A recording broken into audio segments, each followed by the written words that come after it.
বাসমতি চালের বিরিয়ানিটা রান্না করব। বাসমতি চালগুলো কিন্তু এখন আমি ভালো করে ধুয়ে কিন্তু ছেঁকে রেখেছি ছাঁকনির মধ্যে। আর এখানে তেল বসাই দিলাম, তেলের মধ্যে দিয়ে দিলাম কুচি কুচি করা পেঁয়াজ,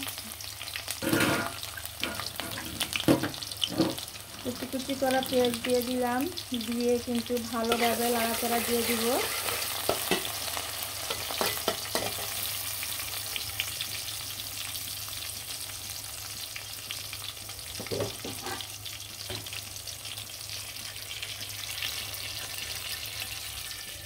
আর এখানে আদা রসুন কিন্তু আগে থেকে পেস্ট করা থাকে, ফ্রিজে রাখা দিয়ে পেস্ট করে এখানে আদা রসুন দিয়ে দিব। আদা রসুনটা দিয়ে কিন্তু ভালোভাবে নাড়াচাড়া দিয়ে দিব। আর এখন পেঁয়াজ বাটা গরম মশলা দিয়ে দিব।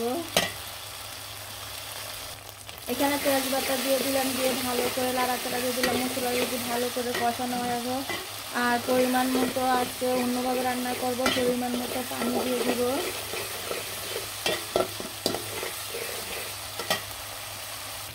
ভালোভাবে কিন্তু পেঁয়াজ আর রসুনটা কষিয়ে নিলাম আর পরিমাণ মতো পানি দিয়ে দিব। পরিমাণ মতো পানি দিয়ে কিন্তু বাসমতি চালের সাদা ভাত রান্না করব। আর এখানে কিন্তু পরিমাণ মতো লবণ দিয়ে দিলাম, লবণটা দিয়ে ভালো করে নাড়াচাড়া দিয়ে দিব। আর পানিটা বলক আসলেই কিন্তু বাসমতি চালগুলো দিয়ে দিব। আর এভাবে রান্নাটা করলে কিন্তু আসলেই অনেক সুন্দর হয়।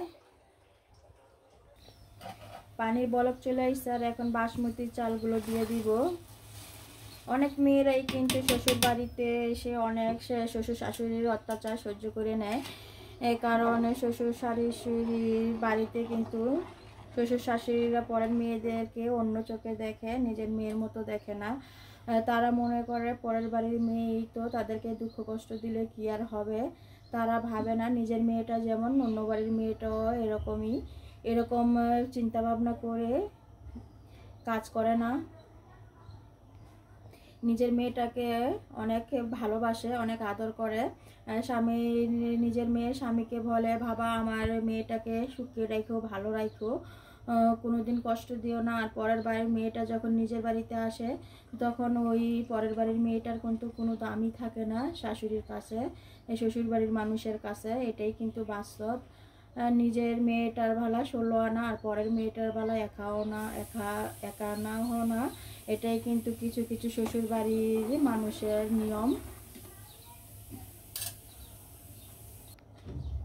এটা করা কিন্তু একদমই ঠিক হয় না। আর কিছু স্বামীরা তো আছে মা বোনের কথা শুনেই উঠে আর বসে, তাদের আর কোনো চিন্তা ভাবনা নাই।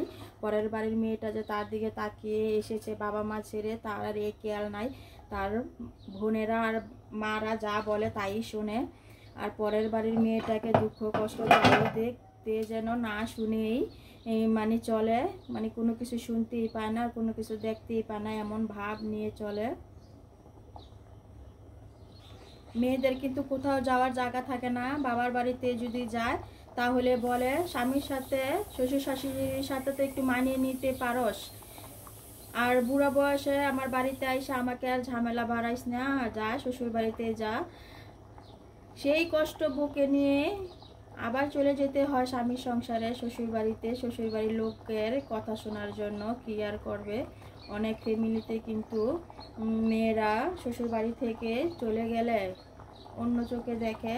আর বিয়ে দিয়ে তো দেয় বাবার বাড়িতে গিয়ে থাকার জন্য না, সমাজও অনেক কিছু বলে।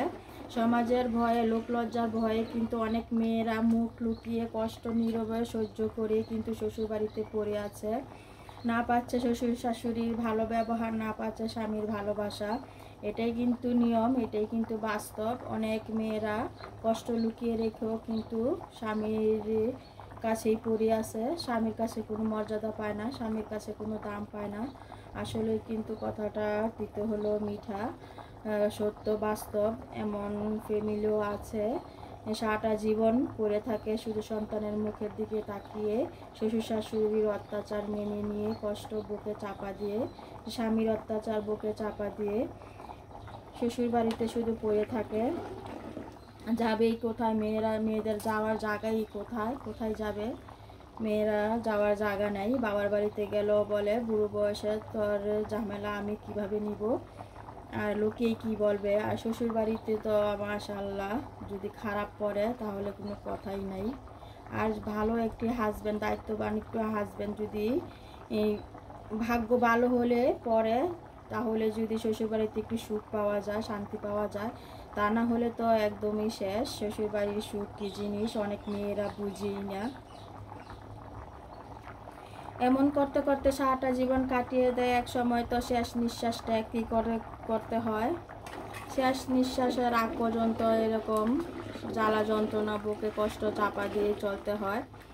আর এদিকে কিন্তু রান্নাটা হয়ে গেল আমার, আর চালগুলো কিন্তু খুব সুন্দর লম্বা লম্বা হয়ে আছে, খুব সুন্দর একটা চালও কিন্তু ভাঙে নাই। দেখতেই পারতেছেন বাসমতি চালের বিরিয়ানি কিন্তু চালগুলো ভেঙে চেঙে গেলে কিন্তু ভালো লাগবে না, আর গুঁড়ো গুঁড়ো দেখা যাবে। আর আস্তে আস্তে বিরিয়ানিগুলো থাকলে কিন্তু অনেক ভালো লাগবে, দেখতেও খুব সুন্দর দেখা যাবে। পানিগুলো কিন্তু একদম শুকিয়ে গেছে, খুব সুন্দর হয়ে গেছে।